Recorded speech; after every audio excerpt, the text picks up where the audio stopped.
Bismillahirrahmanirrahim. Assalamu alaikum students. I am Engineer Shazib Akram and today we are going to learn our lecture number 4 of chapter number 10. Student आज का जो हमारा topic है वो है galvanic cell, जिसके अंदर हम उसकी वर्किंग एनिमेशन में देखेंगे कि वो असल में काम किस तरह से करता है। लेक्चर ध्यान से सुनना है, ये लॉन्ग क्वेश्चन के अंदर आता है पेपर में, और इसकी वर्किंग अगर आपको समझ आएगी तो ही आप बेहतर तरीके से आप इसको याद भी कर सकेंगे और लिख भी सकेंगे। तो चलें जी स्टार्ट करते हैं।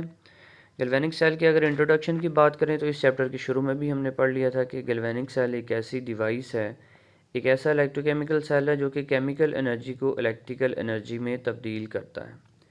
उसकी एग्जांपल में वोल्टेक सेल है, डैनियल सेल है, या हम किसी भी बैटरी को भी गैल्वेनिक सेल जो है वो कह सकते हैं, फ्यूल सेल को गैल्वेनिक सेल जो है वो कह सकते हैं।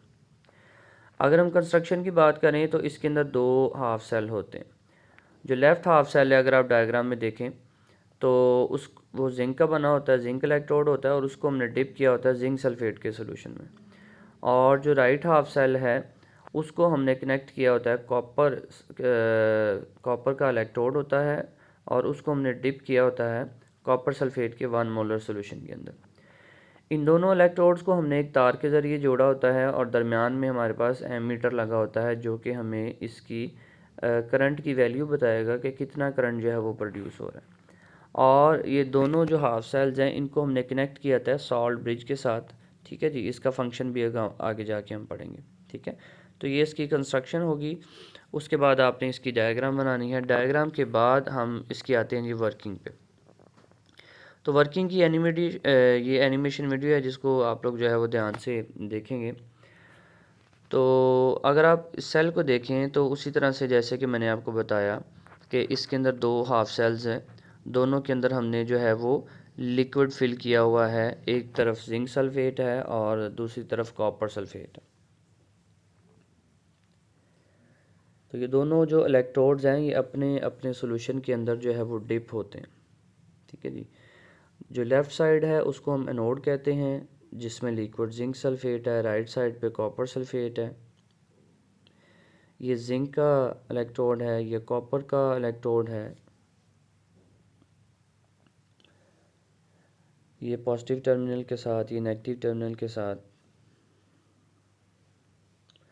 इन दोनों एनोड और कैथोड को हमने वायर के साथ कनेक्ट किया है और दरमियान में एमीटर लगाया होता है जो हमें करंट की वैल्यू को बताता है।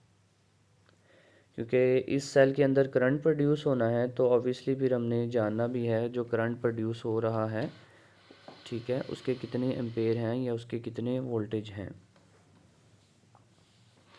उसके बाद इन दोनों को सॉल्ट ब्रिज के ज़रिए लगाया होता है। सॉल्ट ब्रिज के अंदर बेसिकली एक इनर्ट इलेक्ट्रोलाइट होता है, आमतौर पे पोटेशियम क्लोराइड हम लोग यूज़ करते हैं या सोडियम का कोई सॉल्ट यूज़ कर लेते हैं जिसके अंदर इनर्ट इलेक्ट्रोलाइट होते हैं। यहाँ पर जो शो आपको हो रहा है ये पोटेशियम सल्फेट है। आपकी टेक्स्ट बुक में जो लिखा हुआ है वो पोटेशियम क्लोराइड है। उसके बाद जो लेफ़्ट हाफ साइकिल की अगर हम बात करें तो उसके अंदर जो जिंक है वो इलेक्ट्रॉन रिलीज़ कर देता है, तो वहाँ पर आयनाइजेशन होती है, दो इलेक्ट्रॉन वहाँ से निकल जाते हैं तो जिंक जो है ऑक्सीडाइज होता है। तो यही वजह है कि जिंक यहाँ पर जो है वो एनोड के तौर पर काम कर रहा है। वो जो इलेक्ट्रॉन रिलीज़ होते हैं वो ऊपर से तार के ज़रिए दूसरे यानी कि कॉपर सेल के अंदर जो है वो आ जाते हैं इस तरह से। अब वहाँ पर इलेक्ट्रॉन जमा होना शुरू हो जाते हैं तो जो कॉपर के 2 पॉजिटिव आयन है वो क्या करेंगे, कैथोड की तरफ जाएंगे और वो जो दो इलेक्ट्रॉन जिंक ने रिलीज़ किए थे वो गेन करेंगे। जब गेन करेंगे तो वो क्या हो जाएंगे, रिड्यूस हो जाएंगे और वो कैथोड के ऊपर जमा होना आहिस्ता आहिस्ता शुरू हो जाएंगे। इस तरह से जो कॉपर है उसका साइज़ बढ़ना शुरू हो जाता है आहिस्ता आहिस्ता, और जो जिंक एनोड है उसका साइज़ आहिस्ता आहिस्ता कम होना शुरू हो जाता है।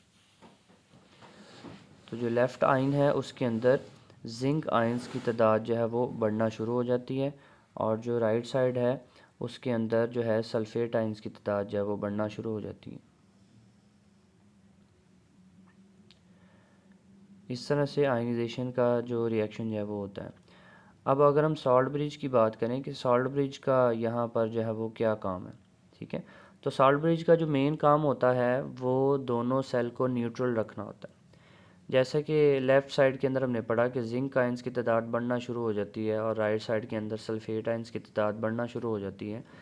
तो बेसिकली होता क्या है कि सॉल्ट ब्रिज क्या करता है, अपने अंदर से सल्फेट आयन जो है वो रिलीज़ करता है। तो वो जो सल्फेट आयंस निकलेंगे वो क्या करेंगे, जिंक के साथ मिल जाएंगे। जब वो जिंक के साथ मिलेंगे तो वो बन जाएगा जिंक सल्फेट। तो जब जिंक सल्फेट बन जाएगा तो लेफ़्ट साइड में जो जिंक आयंस की तादाद बढ़ना शुरू होगी थी वो आहिस्ता आहिस्ता बैलेंस हो जाएगी। ठीक है। तो इस तरह से कोई नेट चार्ज एक्यूमुलेट नहीं होगा और लेफ़्ट साइड में जिंक सल्फेट का जो सोल्यूशन है वो आहिस्ता आहिस्ता बढ़ना शुरू हो जाएगा। अगर हम राइट साइड की बात करें तो राइट साइड में सल्फेट आयंस की तादाद ज़्यादा है। तो सल्फेट आयंस क्या करेंगे, पोटेशियम जो हमने डाला हुआ है उसके साथ मिल जाएंगे। जब ये पोटेशियम के साथ मिलेंगे तो ये पोटेशियम सल्फेट बन जाएगा। तो इस तरह से सल्फेट आयंस की तादाद कम होना शुरू हो जाएगी। तो जो राइट साइड है उसमें जो कॉपर सल्फेट का सोल्यूशन है उसकी तादाद भी आहिस्ता आहिस्ता कम होना शुरू हो जाएगी। तो इस तरह से सॉल्ट ब्रिज क्या करता है, सेल की न्यूट्रलिटी को मेंटेन रखता है और इलेक्ट्रॉन्स लेफ़्ट सेल यानी कि एनोड से आहिस्ता आहिस्ता राइट सेल की तरफ मूव करते रहते हैं और इस तरह से करंट जो है वो प्रोड्यूस होता रहता है। तो ये बेटा वर्किंग एनिमेशन आपने देखी। अब इस वर्किंग को आपने लिखना कैसे है लॉन्ग क्वेश्चन के तौर पे, पहले उसी तरह आप लिखेंगे reaction at anode, reaction at cathode, overall reaction, cell की इक्वेशन और सॉल्ट ब्रिज का क्या फंक्शन है। ये मैंने आपको बुक से भी शो कर दिया है कि इंट्रोडक्शन वगैरह पहले वैसे ही लिखेंगे जैसे मैंने आपको स्लाइड्स में बताया है, या आप लोग बुक से भी कर सकते हैं। उसी तरह से पहले इंट्रोडक्शन लिखेंगे, कंस्ट्रक्शन लिखेंगे, उसके बाद जो डायग्राम बनाएंगे, डायग्राम के बाद आप वर्किंग के ऊपर आ जाएंगे।